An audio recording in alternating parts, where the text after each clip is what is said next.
Hello and welcome to On Leading with Greatness. I'm Jim Salvucci. This week's installment, the buy-in boomerang, how to neutralize workplace bullies without becoming one. We must never forget that the highest appreciation is not to utter words, but to live by them. John F. Kennedy. I'm going to do something I don't typically do. I usually take a broad philosophical stance on leadership, replete with anecdotes and examples, but from time to time, I like to introduce a powerful technique that leaders can actually use with the understanding that they're all undergirded by healthy self-awareness and a commitment to solid values. Today, let's explore a tack I call the buy-in boomerang. Bullies often deny or gloss over their behavior. When an authority confronts them, they fall back on passive-aggressive revisionism, claiming they were joking, were taken out of context, or never did or said what they did or said. To be clear, I'm not addressing cases that involve direct harm in the workplace, such as physical assault.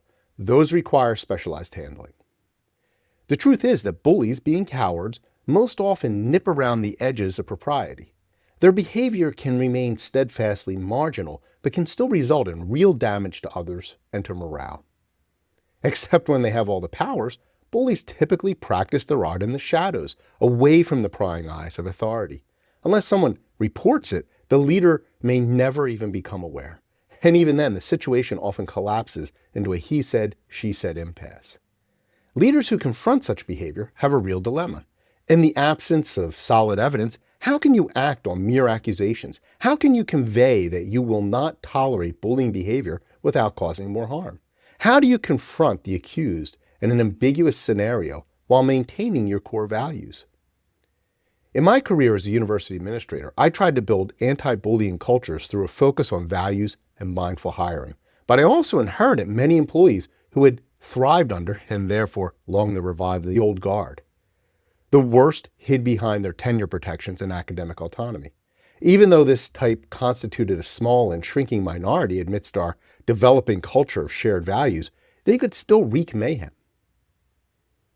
A dog whistle in the classroom. At a university, the first day of classes is always hectic, even if routine. This one particular first day of classes was coming to a close when a student reported a classroom racial incident to my office. Already? Day one? The student was black, and he claimed his white professor had directed a racist remark at him.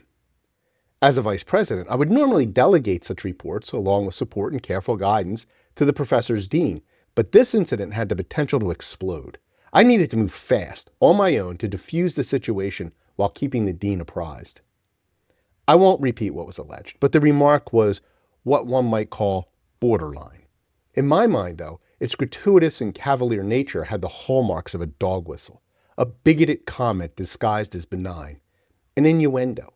It had no place in the classroom or anywhere on campus and should never tumble out of a professor's mouth. I immediately launched a small investigation by interviewing the student the next morning. I first assured him that the issue would be resolved, but noted that, since it was a personnel matter, he may never know exactly how. He appreciated my candor. Next, I interviewed the faculty member with an HR staffer present as a silent witness, which is key. Without revealing what the student said, I asked the faculty member what occurred. Surprisingly, her recall was identical to the student's. The only difference was that her interpretation came down squarely on the opposite side of that borderline. I knew this faculty member pretty well, though, and she had a penchant for pushing the limits of propriety. She also had long struck me as a closet bully. We discussed how a student might receive this remark, and while denying any ill intent, the professor admitted that someone could misinterpret it. This conversation took about 10 or 15 minutes to reach that conclusion. Once we had established that fact, I asked what the supposedly benign purpose of her remark was. Her explanation was sufficient but specious. I pointed out that, whatever her intent, the remark was flippant, which she conceded. I concluded that I had no hope of getting her to admit that she had made a racist remark. Plus, maybe she really didn't mean it that way. It was impossible to know for sure, but her motives didn't lessen the inappropriateness of the remark. I shifted tactics. My goal now was to put her on notice and ensure she would never do anything so insensitive and unprofessional again without consequences. I did this by getting her to agree with me. The buy-in boomerang. I call this technique the buy-in boomerang. It's a logical turnabout that uses someone's own stated standards against them. It neutralizes a passive-aggressive bully by getting them to buy into your point of view. This technique draws on established psychological principles like commitment and consistency, but it specifically applies to workplace bullying where evidence is ambiguous. The trick is to ask a series of questions that the bully has to agree with or risk confessing their abusive actions. The tactic works whether the person flat out denies the behavior or admits to the behavior but denies the intent. The first questions aim to establish a consensus that the behavior could be perceived as wrong. Usually they agree right away, eager to win me over with their seeming forthrightness. They also almost always add that they never did it or didn't mean it. I assure them then that I will take their word for it. After that, my questions aim to strike an agreement that the behavior is wrong and that they would never do such a thing with ill intent. Once they concur, I confirm their stance and ask them to state it again, plainly and clearly. At no time during this process, even when I suspect the bully is a filthy liar, do I show the least rancor. It's key that you keep your temper and opinions in check. If you maintain your cool, you can lower the emotional temperature.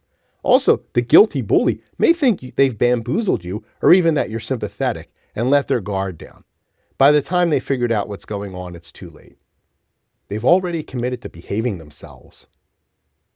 That's when I add that since we both agree such behavior is wrong, if I hear any such thing again, we'll be right back here having a very different conversation with a very different tone and outcome. Invariably, they will firmly state that they would never, ever do such a thing. Heaven forfend. With that and a big smile from me, we shake on it in front of the HR representative. I then send them on their way. One goal of the buy-in boomerang is to allow them to save face so we don't get into a fruitless he said, she said conversation. The real knuckleheads think that maybe they got away with something, that they fooled me. At the same time, though, whether they're contrite or not, they now know that I'm watching, that the slightest slip-up. I sometimes wondered what was going on in their heads as they walked out the door. Their brains must have felt scrambled by the cognitive dissonance. Note that the buy-in boomerang method leans on solid leadership values. Since the leader shows no rancor and casts no judgment, they can avoid false accusations. They also don't fall into the anger trap. Anger is personal, and the situation is not. Great leaders don't make everything about them. Great leaders also know that there's a special place in hell for bosses who yell. Since they aren't angry, they aren't tempted to raise their voice, even when they suspect the employee is dishonest and insubordinate. Ultimately and counterintuitively, this technique is about compassion. Nuking the employee, as tempting as it may be, will solve little and only undermine trust among the team. Instead, the employee gets to observe your values and practice. They see how your values empower rather than weaken you. Maybe they start to appreciate that idea. Most importantly, though, they don't get away with hurting others. Without clear, direct evidence, it's often hard to discipline people, and you most certainly must avoid disciplining the truly innocent, especially the falsely accused. In some cases, and I'm sad to note this, the accuser is the actual bully. After all, playing the victim and projection are straight out of the Bullying for Dumbasses handbook.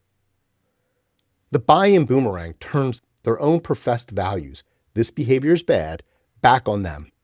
They're on notice, and if they have any decency, a little chagrined. If they have no decency, the next time they act out, you can more proactively use their words against them. After all, you have a witness. The buy-in boomerang, as effective as it is, really only works in specific circumstances. 1, where no physical contact is alleged or laws are broken, which demands more drastic action. 2, where you have an accusation and no other evidence, the he said, she said dilemma.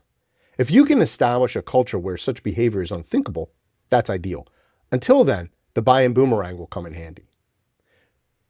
For those who love a clever step-by-step mnemonic, I present CAGE. 1, concession. Reach an agreement that the behavior might be perceived as wrong. 2, articulation. Get them to sketch out their own opposition to such behavior. 3, guarantee. Have them commit to that view in front of your witness. 4, expectations. Set clear and lasting expectations without a direct threat. That's concession, articulation, guarantee, expectations, cage. More important than the steps, though, are those core leadership values, which require self-awareness and the self-discipline to not just react. Only then you can develop and deploy win-win techniques like the buy-in boomerang. Otherwise, this and any leadership strategy will eventually fail. If you're not an honest dealer, your house of cards will surely collapse. Remember, playing the tough guy is a sure sign of weakness in a leader. The buy-in boomerang may seem soft to some, but it's as solid as a steel trap, and it's as impactful as a boomerang to the head. How do you handle he said, she said situations? What is the value of a non-accusatory approach, such as the buy-in boomerang? Leaders need to develop values-based strategies, and I can help. Unlock the great leader within. Download my free resource, the Transform to Greatness Toolkit, now at thegreatleadershiptoolkit.com. I look forward to hearing from you.